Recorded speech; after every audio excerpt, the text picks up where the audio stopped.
Section 1. A man wants to find out about taking part in a dragon boat race. Listen to the conversation between the man and the woman and answer the questions. First, you have some time to look at questions 1 to 5.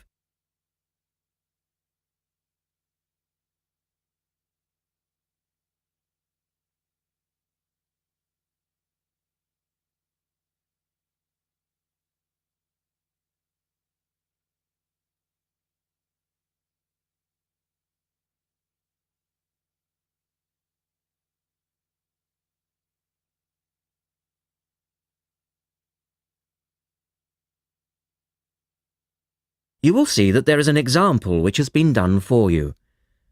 On this occasion only, the conversation relating to this will be played twice.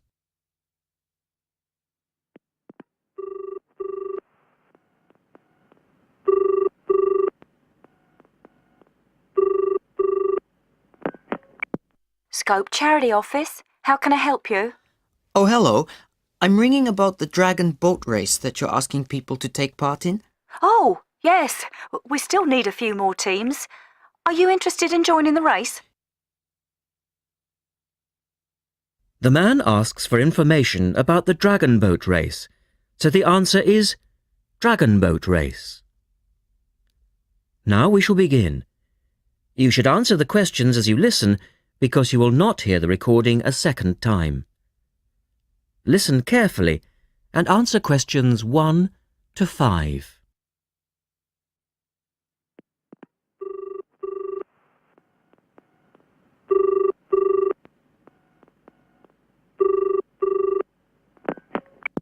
Scope Charity Office. How can I help you? Oh, hello. I'm ringing about the dragon boat race that you're asking people to take part in. Oh, yes. We still need a few more teams. Are you interested in joining the race? Yes, we want to enter a team, but we don't know anything about it. Could I ask you for some more information first? Of course. I don't even know when it's being held. It's taking place on the 2nd of July. Is that a Saturday? No, it's a Sunday. It's a much more popular day and more people can take part then. Right. And where's it being held? At the Brighton Marina. Oh, I'm an overseas student. Could you spell that for me? Yes, it's Brighton Marina. That's Marina.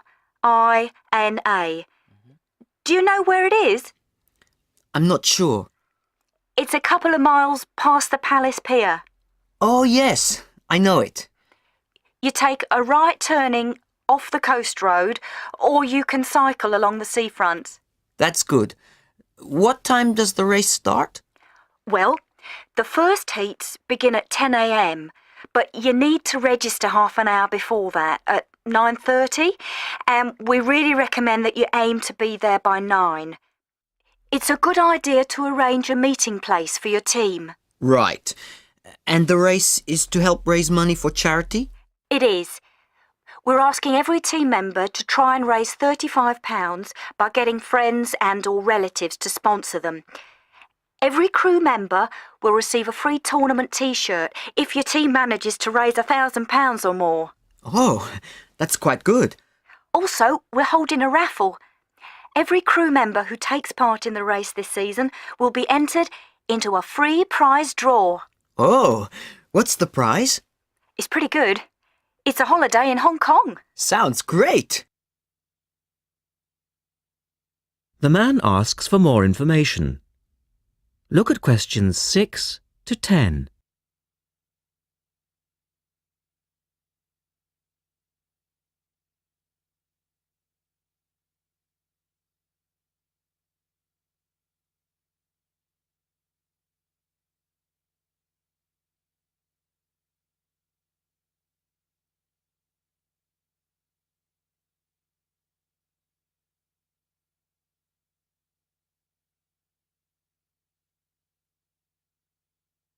Now listen to their conversation and answer questions 6 to 10.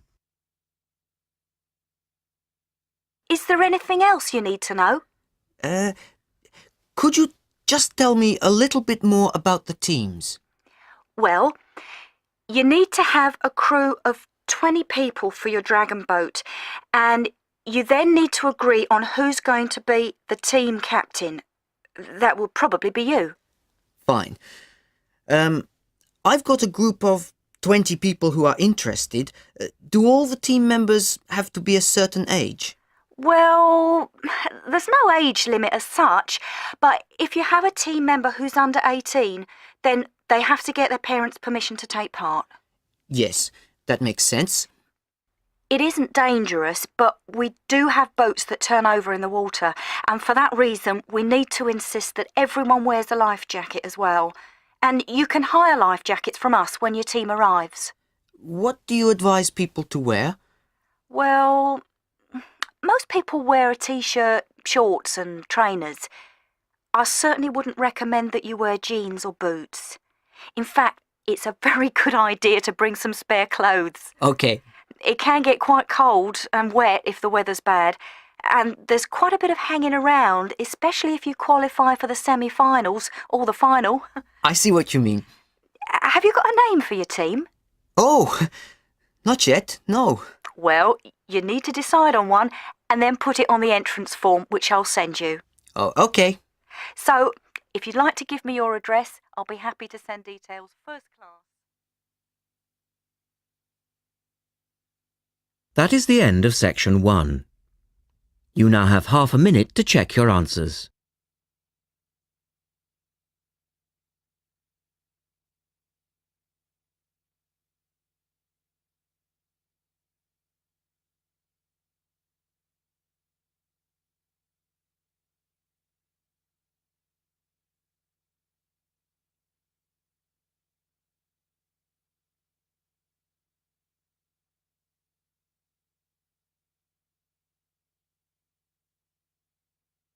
Now turn to section 2 on page 92.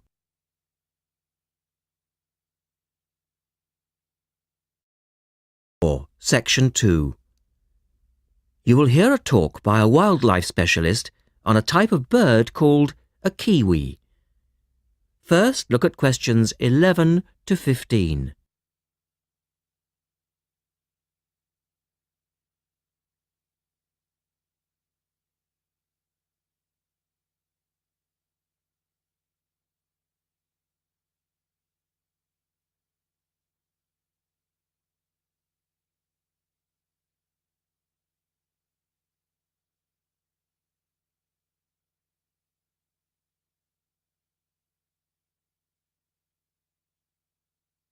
As you listen to the first part of the talk, answer questions 11 to 15.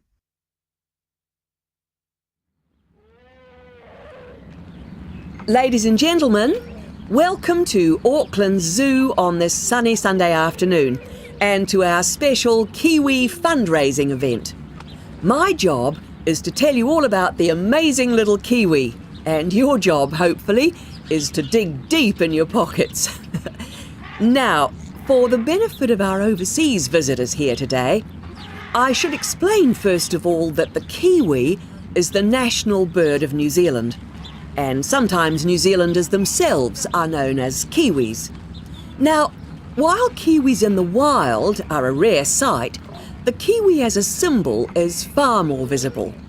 Apart from being in toy stores and airport shops all over the world, you'll find them on our stamps and coins.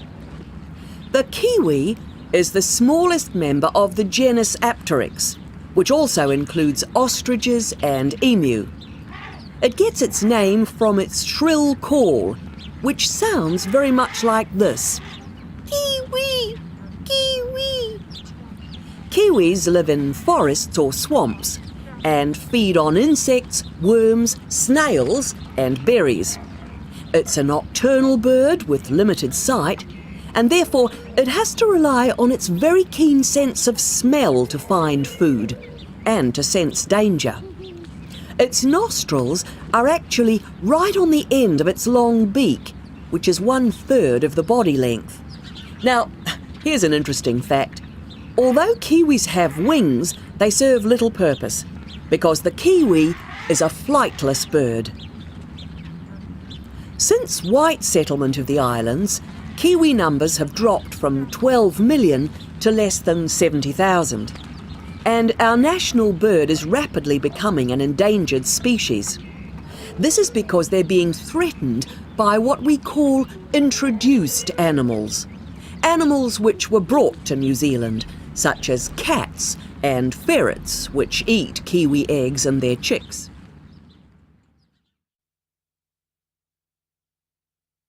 Now look at questions 16 to 20.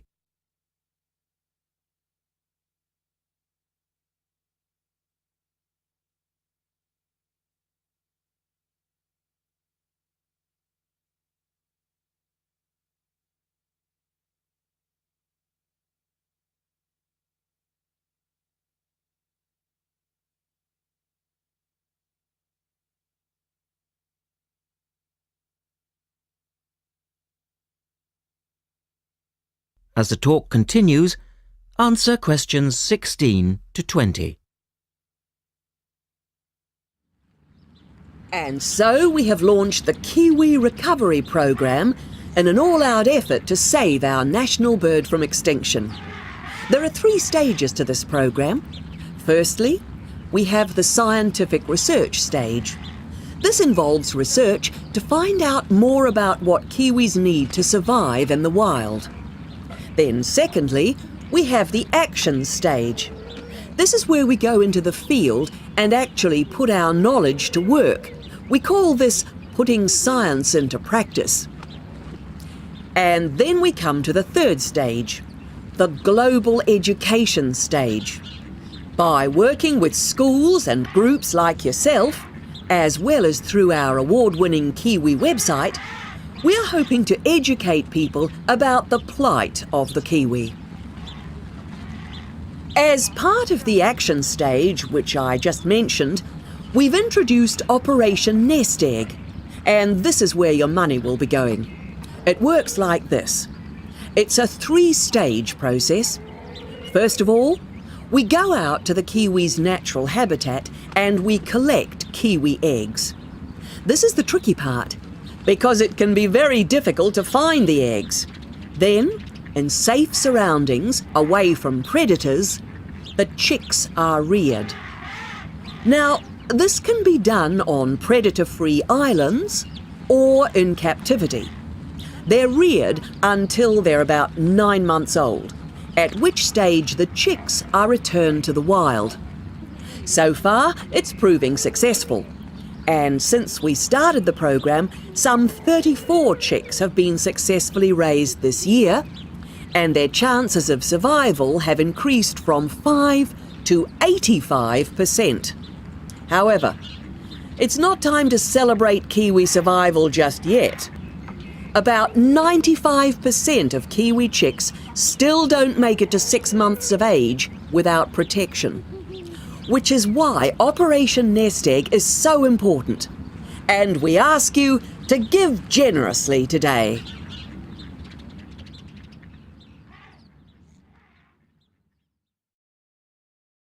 That is the end of section 2. You now have half a minute to check your answers.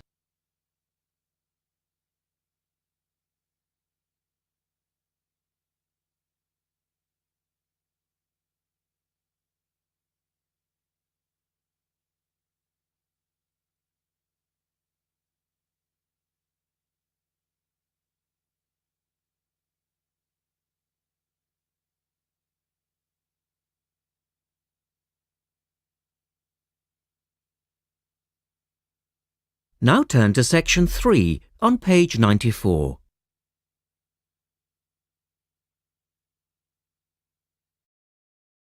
Section 3.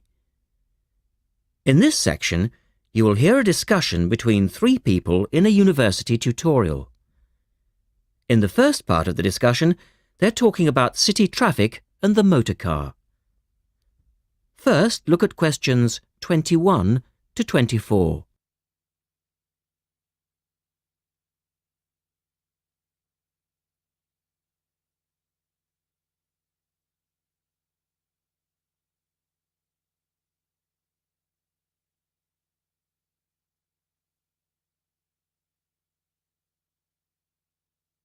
Now listen to the first part of the discussion and answer questions 21 to 24.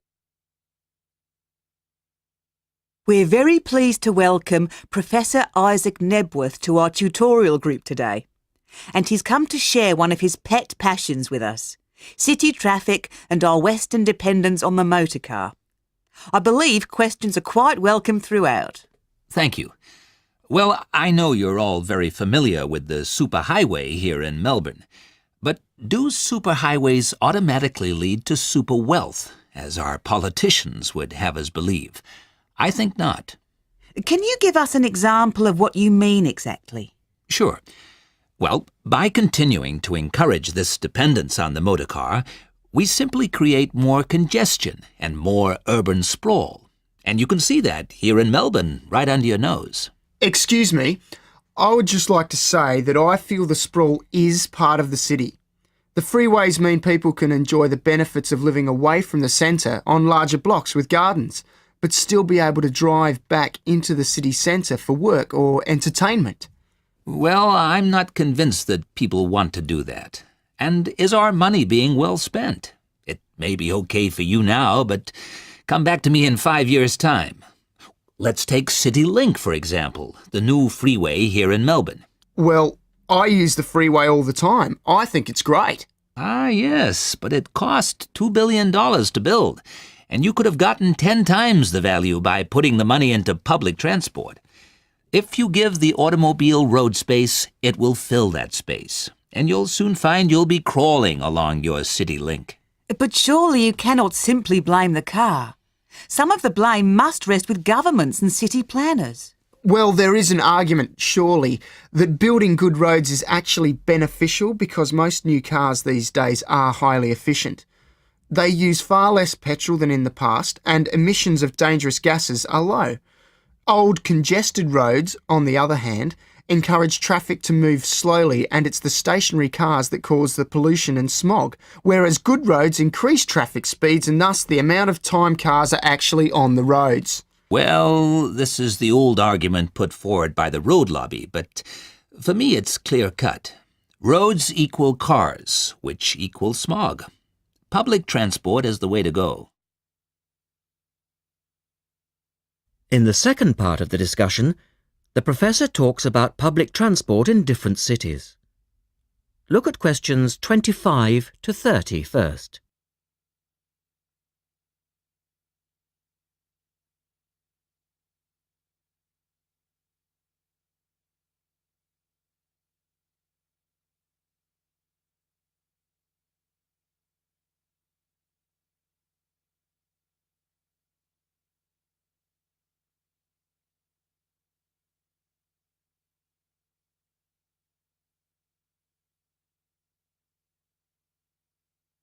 As you listen to the discussion, complete the questions about public transport. Now, on that topic of public transport, I read somewhere recently that Australia isn't doing too badly in the challenge to increase the use of public transport. Better than America, granted, but by comparison with Canada, it's not so good. For instance, if you compare Toronto with the U.S. metropolis of Detroit, only 160 kilometers away, in Detroit, only 1% of passenger travel is by public transport, whereas in Toronto it's 24%, which is considerably better than Sydney, which can only boast 16%.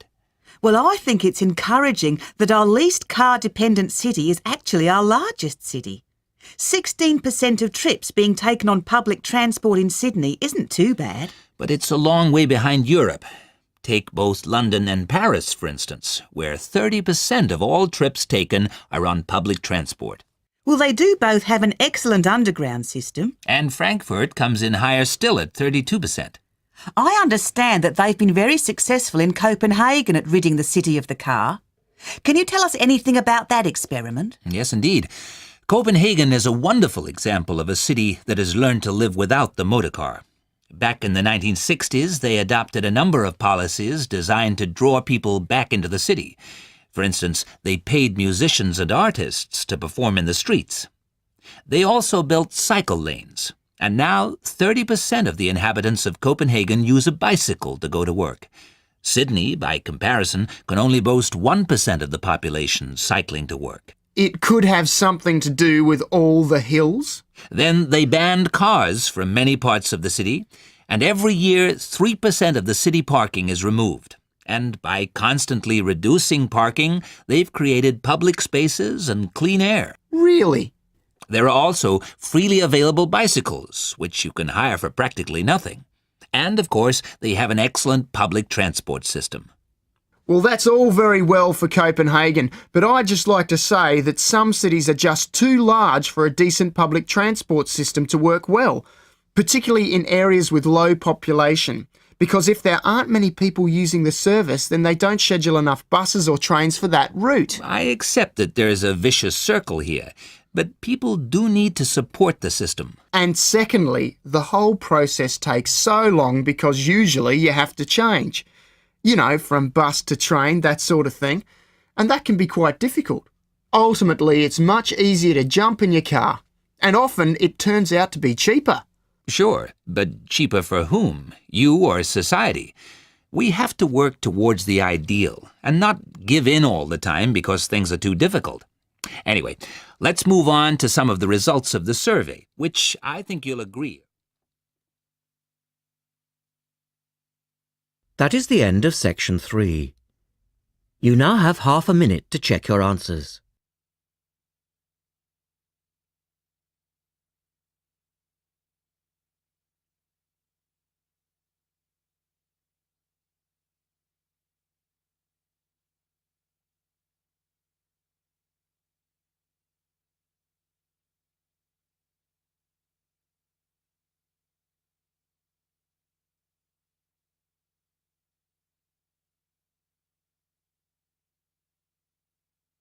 Now turn to section 4 on page 96.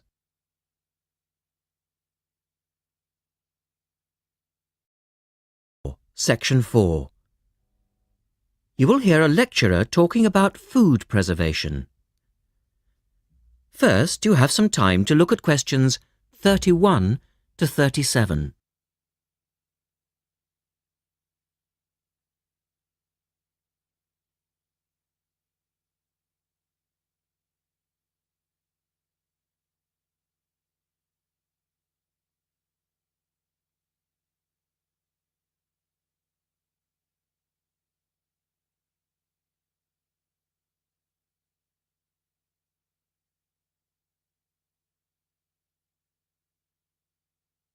Now listen carefully and answer questions 31 to 37. In today's lecture, I'd like to look at the topic of food preservation and start by asking the obvious question, why do we need to preserve food?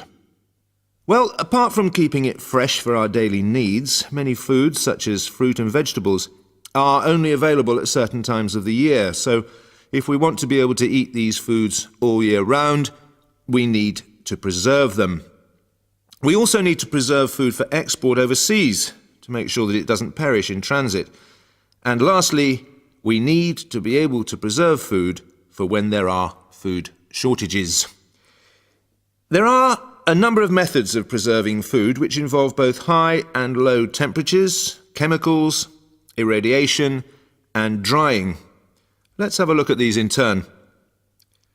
In the 1870s, the French scientist Louis Pasteur showed that microorganisms in food could be destroyed by raising the temperature of the food, a process now known as pasteurization. This involves heating milk to just 65 degrees Celsius for 30 minutes. A new method, the ultra-high temperature, or UHT process, involves heating milk to 150 degrees Celsius for 3 seconds.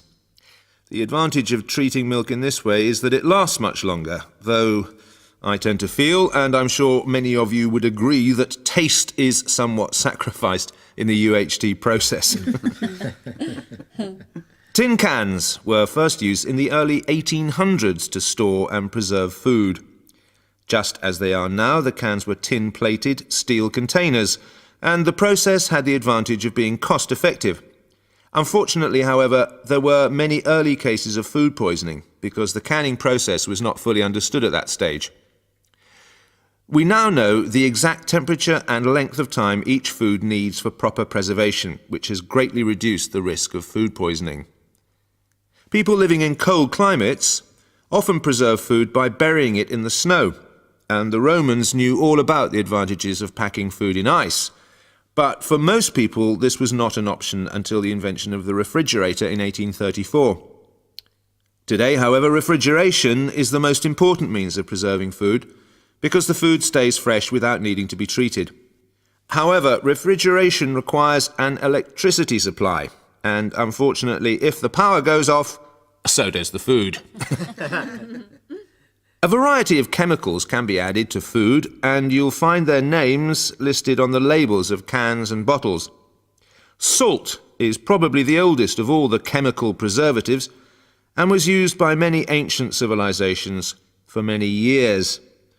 Sugar also acts as a preservative and is used to preserve jams in much the same way that vinegar is used to pickle foods. Chemical preservatives are effective, but they do not suit all foods, and the processes involved are time-consuming. Another method of preserving food is by drying it. Most foods are 75% to 90% water, so if you remove the water, the microorganisms simply can't survive. When food is dried, it not only lasts a long time, but it also becomes much lighter, which is a big advantage as this makes it cheap to store. Though some people argue that valuable nutrients are lost in the process. In the second part, the speaker describes the process of drying food. Look at questions 38 to 40.